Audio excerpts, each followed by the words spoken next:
Nothing more will I teach you today. Clear your mind of questions. This movie is very much about a mentor and an apprentice.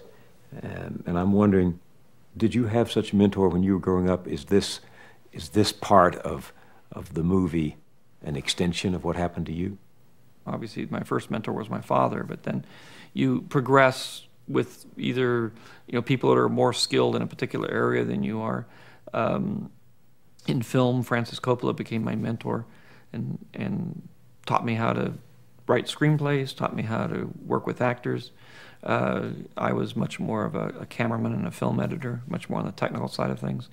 And, I think my last mentor probably was Joe, Joseph Campbell. Joe Campbell, who asked a lot of the interesting questions and exposed me to a lot of things that made me very interested in a lot more of the cosmic questions and the mystery.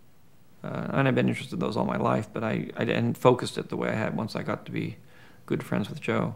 What do you make of the fact that so many people have interpreted Star Wars as being profoundly religious? I don't see Star Wars as profoundly religious. I see Star Wars as taking all of the issues that religion represents and trying to distill them down into a more modern and more easily accessible construct that people can grab onto to accept the fact that there is a greater mystery out there. When I was 10 years old, I asked my mother, I said, well, there's only one God. Why are there so many religions? And over the years, I've been pondering that question ever since, and it would seem to me that the conclusion I've come to is that all the religions are true. They just see a different part of the elephant. A religion is basically a container for faith. Faith is the glue that holds us together as a society.